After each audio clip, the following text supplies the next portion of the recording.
Hello and Merry Christmas everybody. It's Joyce here from London Tend. I am Christmas shopping today in Rochester and I am looking for some presents. Now a lot of people that I know are into food and yummy things, so they're always a nice thing to give at this time of year, but you know, something different to jams and chutneys and preserves. Yeah, what do you think I could find? I don't know how to pronounce it. It looks like Eledel, and they are selling microgreens. What have we got here? This is Sunflower. sunflowers. Okay. We got sunflower, which is more like nutty, crunchy, sweet, a little bit peppery as well. That's delicious. That sunflower microgreen. It tastes like what a sunflower would imagine to taste like. Like it tastes like a flower, but also like a vegetable. It's really refreshing, and I can imagine that would be really nice, like on a cheese board or like as like a sort of leftover roast salad. I do, because of the nuttiness. It works really well with mac and cheese or anything that is mac heavier. and cheese, yeah, to kind of clean it up. It can pair with anything. And or pea shoots, yeah. You can add them in ramens or stir fries. You can cook with them as you would do with spinach, or garnish your food, or use it as a side salad, a side dish. What's this here? This looks like a great little Christmas present. Yes, exactly. You can grow your microgreens in about 2 weeks' time using my instructions at the back of the label. The grow kit comes with 2 packages of seeds of your choice, and then water bottle and 2 grow medium, which is in this case cocoa mats. These sunflowers, these are really yummy. So I'm going to take some sunflowers for my dinner tonight, and I'll take a microgreen grow kit. And do you know what? It'd be really interesting to see your grow space. I'd love to know what it looks like on a sort of more industrial, sort of commercial scale. Do you think I could maybe one day have a look at your growing space? Absolutely. That would be amazing. Oh, that would be wonderful. Okay, well, I'll arrange with you and see you there later. Herbs and nasturtium. Oh, beans. You've got lots of beans growing. Gardener after my own heart with all the lettuces and things. Wow.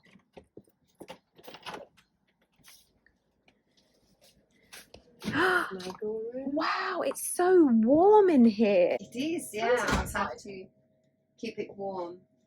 So this is obviously, so I met you at the market where you were selling the microgreens. So this is what you've got left. Yes. From the this products is the new that you sold. batch which this morning came out from germination. Yeah. It's a single garage, brick built garage, and I put like 5 centimeter insulation on the wall, and then this is kind of that vapor barrier. Right. So for the grow room, this stage it was enough. I don't have to put anything on the wall. I need to use the space to be and better. It's now the middle of December, and is it? Oh, this is a thermometer, a temperature gauge here. Yes. Thermometer, is that the word? 21 degrees. So it's like a summer's day in here. What we saw at the market was all of your harvested produce. Yes. So this is what you've got left. Now, I just saw this time of the year just a little bit for home deliveries, and that's because over the Christmas I'm closing down for a couple of weeks. And are these all different things? Yes, so very excited because at this stage they almost look alike. So this one is broccoli, this one radish, the daikon radish, this one also radish, but this is daikon radish. Yes. Oh, that's what I bought.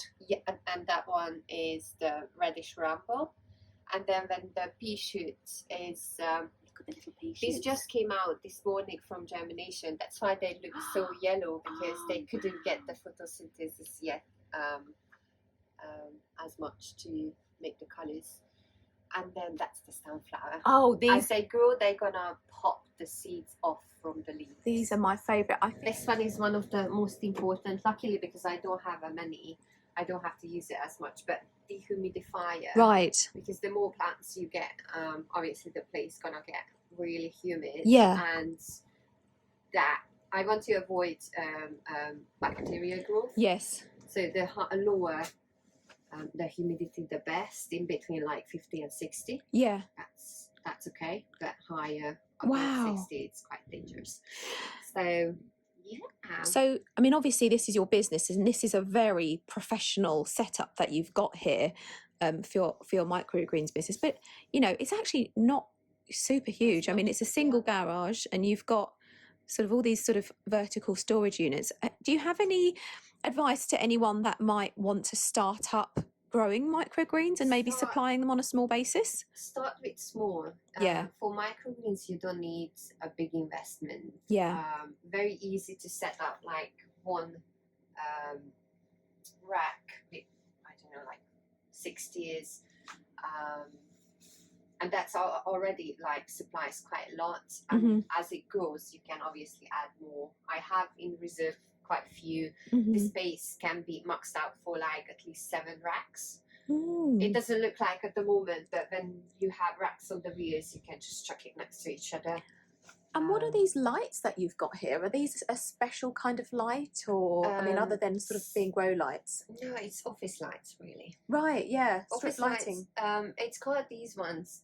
Some of them are Barina T8, which is quite widespread between microgreen growers. But these are, to be honest, I got it from like AliExpress for like very cheap. Or any good and it works. grow light provider. Yeah. And then these one, obviously, I use also different types as well. This is more for like all growth stage of the plant. But I like to use this because for few, let's say for the purple kohlrabi and kale, it just gives a really nice colour. Okay, so the pink light influences the red growing varieties of food. Eledel, tell me, what, I've not heard that word before. What does Eledel mean? Eledel is a Hungarian word. It means originally nourishing food. We used, it's more like an archaic word, and we use it back at home still. I'm from Romania, from the Carpathian Mountains, in a small Hungarian ethnic group living in the mountains, and we still use this word as like nourishing food. Obviously over the course in Hungary it changed to something else. I mean, they're more referencing to animal feed. Okay. Which is quite a big change, but I find it very interesting. I was reading actually a book as well, which was about like magicians and fairies, and the fairies looking after the trees, and they called Eledel as well.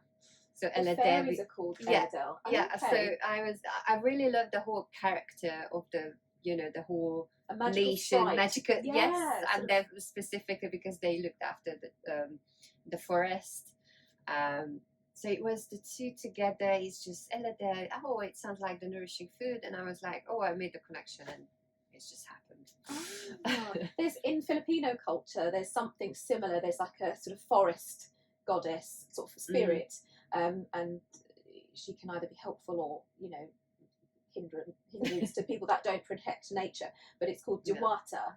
Diwata, and the Diwata protects nature and guides people to protect nature as well. So it's really lovely that you're bringing your sort of cultural heritage into your business. Exactly. So, yeah, that was microgreens. I don't think I've actually seen or done anything with microgreens since I was at school, when you put some like cotton on a tray. Yeah, with the cress. cress. Yeah. So how did you get into growing microgreens?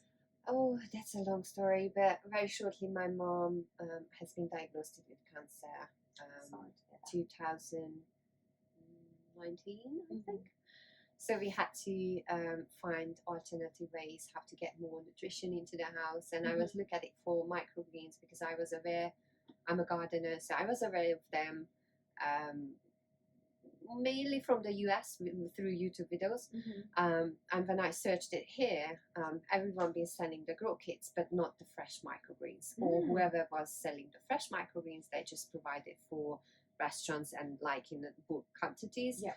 Which for me, it wasn't viable. I don't need it as much. So we started to grow at home, but then I got good at it. And because I was working in hospitality as well, and then with the growing and my love of food, healthy food, nourishing food. I just find it that might be a niche, and then I started my own business. And how long ago did you begin Eledel?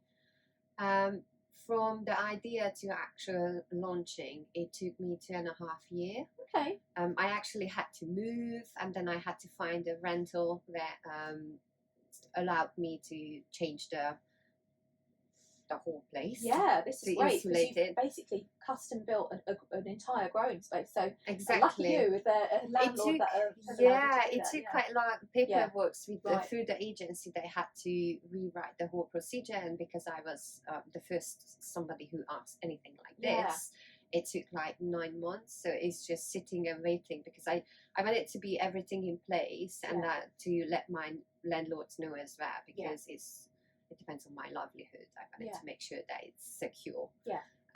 So it doesn't have to be your own space.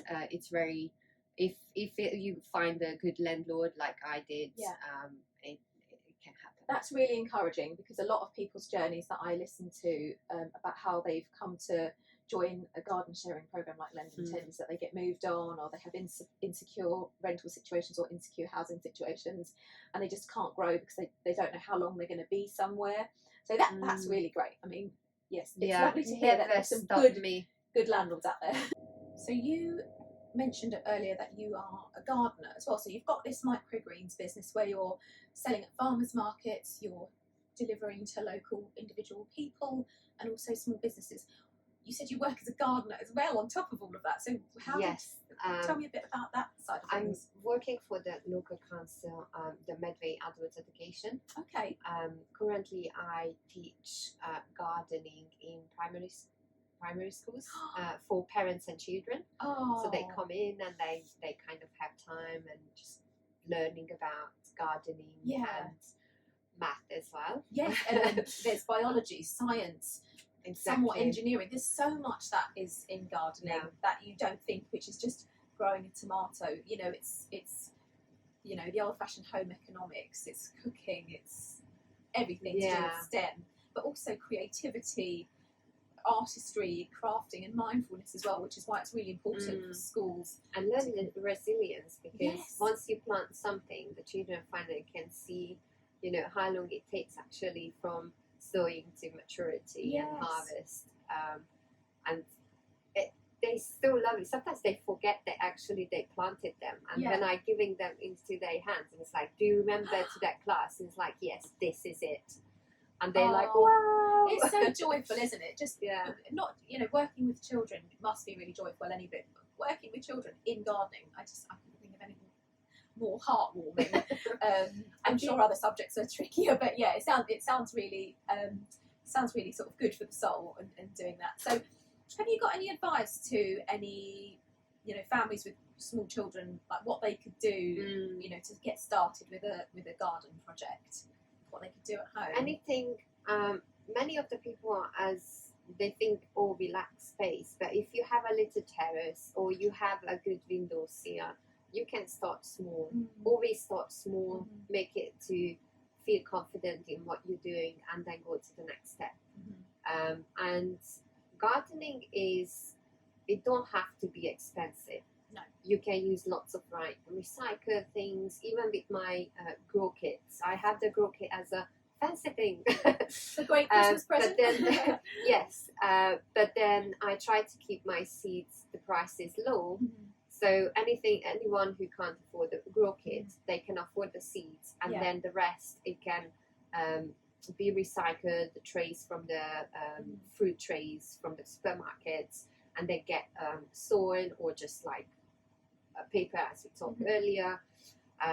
So anything it can be made. You don't have to. If you think about trying to be creative of how to do it, and YouTube videos it's full of gardening. You can learn so much. I learned a lot on YouTube. Yes, I think I learned through practice, obviously, as well, but it's trial and error as well, and it's good to teach that to children from quite a young age. I mean, I think so far I've taught my daughter a lot about error, because we grew far too many tomatoes last year, and just with a young child, I just couldn't cope with managing them all. So they all were underwatered and didn't really perform very well. But we had a little try. So what I'm really excited about is taking my little grow kit home. It's something small that she can sort of have ownership of, and yeah, I think it's a really great little gift for children or anybody of any age. Maybe somebody that's a cook or a chefy kind of home chef. Yeah, I think it's a really great kit. And whilst it's still light, can we just have a little look outside? Oh wow! So this is how it looks like. Many people are asking me regarding the grow kits. Once you harvest them, will they grow back? I figured with the pea shoots they can. Yeah. Every time it gets a little bit weaker and depletes the soil. Right. So after a while, obviously, you need to add some nutrients, or I don't think so. It's better to just start to decay the seed as well, and it might be like moldy or so it needs to stay really clean. Yeah. So but apart from the pea shoot, I think it's just once you harvest it, that's it. Compost it. Yeah. I have a barrel here, or I reuse these. I'm building now because it's winter. I try to build the soil over the winter. It doesn't take as much, I think 6 weeks, 8 weeks to break down. Yeah. So yeah, I'm filling my raised beds. So you've got some raised beds in here. Oh wow. So you can probably grow quite a lot in there, although it's quite compact. Yes, I do manage to have quite a few tomato, cucumbers, aubergines. So you're not limited at all by having like a smallish garden. I mean, for most people that's a pretty average size garden, but the fact that it's patioed over, you've managed to do quite a lot in raised beds, and you've transformed this space as well. So this is when I met you earlier off camera, we were talking about growing spaces and how you sort of are doing this because you don't have enough space. What would be your ideal growing dream, like in terms of space? Ooh, at least like 100 square meter. Yeah, a really big garden. I would say yes, big garden, lots of raised beds. My new hobby, actually, what I want to try is regenerative farming. Yeah. More like the market garden style, growing, but also with permaculture. So it's like, it's always a new thing with gardening. There's always so many things to learn, new things. So just have the space to test them out, see which one works. And also build consistency. It's very important to be close by the garden, because when you are busy, it's just you do the work one day, and then if you neglect it, all that work is just... Did you know that there were any spare gardens available in this area? No, I didn't. Yeah, well, so this is the dream kind of garden tender that you could potentially meet if you have a garden available. So lots of people are keen to get on allotment waiting lists and start their growing journey on an allotment. But if you have a very large sort of private suburban or semi-rural garden, you could meet somebody like Imola, who is really keen on gardening, has green fingers, and actually has lots of ideas for how you could potentially transform some of your space that could be beneficial to you and your own family as a garden owner, but also help somebody like Imola grow her own produce for a very small kind of small scale business, but also as a really interesting and environmentally like loving person that would really take care of your garden. So you would be so lucky to meet a tender like Imola if you were a garden lender.